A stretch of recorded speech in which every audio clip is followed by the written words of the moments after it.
ప్రియమైన సహోదరి సహోదరుడా, ప్రభువైన యేసుక్రీస్తు వారి నామం పేరిట మీ అందరికీ శుభవందనాలు. ఈ ఉదయకాలము పరిశుద్ధ గ్రంథంలో నుంచి లూకా సువార్త 10వ అధ్యాయము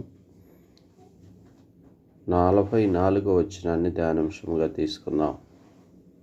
అందుకు ప్రభువు, మార్తా మార్తా, నీవు అనేకమైన పనులను గూర్చి విచారము కలిగి తొందరపడుచున్నావు, కానీ అవసరమైనది ఒక్కటే. మరియా ఉత్తమమైన దాన్ని ఏర్పరచుకొనెను. ప్రియా సహోదరి సహోదరుడా, దేవుని వాక్యములో యేసుక్రీస్తు ప్రభువుల వారు ఆ దినముల్లో ఆయన సువార్త ప్రకటిస్తూ అనేక గ్రామాల్లో ఆయన సంచరించినట్లుగా 3.5 సంవత్సరములు సేవ చేసినట్లుగా మనం పరిశుద్ధ గ్రంథములో గమనిస్తున్నాం. ఓ దినము ఆయన బేతన్య అనే ఒక గ్రామానికి వెళ్ళాడు. ఆ గ్రామంలో చాలా భక్తి కలిగిన కుటుంబంలోనికి ప్రవేశించాడు. ఆ కుటుంబంలో 2 సహోదరులు, ఒక సహోదరుడు ఉన్నాడు. సహోదరి అయిన మార్త ప్రభువుని త్వరపడి ఇంట చేర్చుకుంది. ఆయన పాదములకు నీళ్ళు ఇచ్చింది. త్వరగా ఆయన కొరకై భోజన పదార్థములను సిద్ధపరుస్తుంది. అయితే మరియా యేసు పాదముల యొద్ద చెంత కూర్చొని యేసుక్రీస్తు ప్రభువుల వారు చెప్పేటువంటి బోధ వింటూ ఆయన పాదముల చెంత చేరుంది. అయితే అనేకమైన పనులను గురించి విచారము కలిగి చింతిస్తుంది.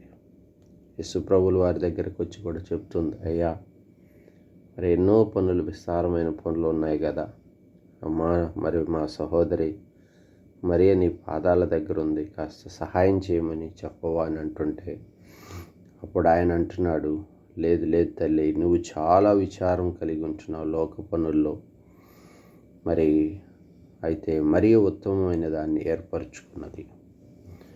చూడుము సహోదరి సోదరుడు, ఇక్కడ ప్రాముఖ్యమైన మాట ఏంటంటే ఉత్తమమైనది మరియ ఏర్పరచుకున్నది.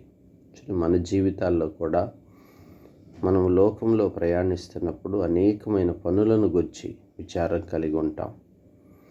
లోకంలో ఉద్యోగం అని, వ్యాపారం అని, వ్యవసాయ పనులని, అనేక పనులను గురించి విచారం కలిగి ఉంటాం. కానీ దేవుని సన్నిధిని పోగొట్టుకుంటాం. దేవుని సన్నిధి, దేవుని యొక్క పాదముల చెంత చేరి ఆయన బోధ వినటం, ఆయన వాక్యం చదవటం, ఆయనకు ప్రార్థన చేయటం, ఆయన్ని స్తుతించటం, దినములో కొంత సమయమైన దేవుని సన్నిధిలో ఉండటానికి మనం ఇష్టపడం. దేవుడు ఉత్తమమైనది ఏంటంటే ఆయన పాదముల చెంత చేరటం.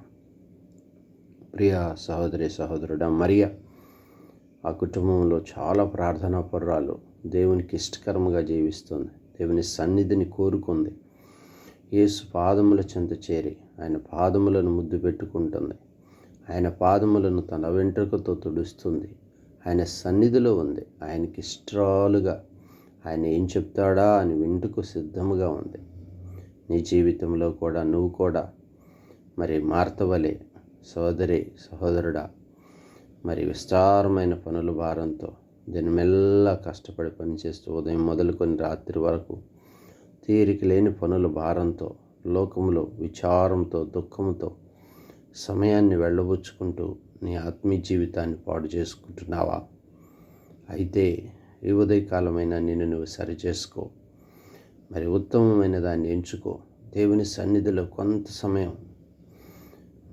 దేవుని పాదముల చెంత ఉండి ఆయన బోధ వినటానికి, ఆయన పాదముల చెంత చేరి ప్రార్థించటానికి, ఆయన పాదముల చెంత చేరి వేడుకొనుటకు, కన్నీళ్లు విడుచుటకు, ఆయన సన్నిధిలో దుఃఖాక్రాంతులమై ఆయన సన్నిధిలో ప్రార్థించుటకు నువ్వు సమయాన్ని కేటాయించాలని, అది ఉత్తమమైన పని అని లేఖనాల ద్వారా పరిశుద్ధ గ్రంథంలో రాసిన మాట శ్రేష్టమైనది గనక ఈ అనుభవాన్ని మనం కలిగి ఉందాం. ఎలాగా ఉత్తమమైన దాన్ని ఏర్పరచుకుందాం. మార్తలాగా లోక పనుల్లో నుంచి మనం విడుదల పొందుదాం. ప్రార్థన చేసుకుందాం. పరిశుద్ధుడా, ప్రేమ కలిగిన తండ్రి, నిజమే తండ్రి, లోకంలో మార్త వలె ఎంతో విస్తారమైన పనులతో చింతాక్రాంతులమై లోకంలో అది చేయాలి, ఇది చేయాలని లోకంలో విచారం కలిగి నీ పాదముల చెంత చేరే అనుభవాన్ని పోగొట్టుకుంటున్నాం. ఆ ఉత్తమమైన కార్యమును చేయలేక లోకంలో విచారంలో కొట్టుకొని పోతున్నాం. ప్రభువా, దయతో క్షమించుము, బలపరచుము. నా ఆధ్యాత్మిక జీవితంలో సంఘముగా మేము ప్రభువా ఉత్తమమైన దాన్ని కలిగి ఉండటానికి నీ పాదముల చెంత చేరి నీ సన్నిధిలో బోధ వినుటకు, నీ సన్నిధిలో ప్రార్థించుటకు మాకు నేర్పించు, సహాయపడము. ఈ దినమంతా మీ కృపలో బలపరుస్తురండి. వ్యాధిగ్రస్తులను బాగు చేయము. అనారోగ్యంలో ఉన్నవారిని, పడకలో ఉన్నవారిని, హాస్పిటల్లో ఉంటున్న వారిని ప్రభు దర్శించము, స్వస్థత దయచేయము. దేవా తండ్రి, అయ్యా యవన కాల బిడ్డల భవిష్యత్తును దీవించుము, సహాయం చేయము. అయ్యా జాబ్స్ కొరకు ఎదురు చూస్తున్న బిడ్డలు ఉన్నారు, మీ దయతో జ్ఞాపకం చేసుకోండి. వారి జీవితాల్లో నూతన క్రియ జరిగించము.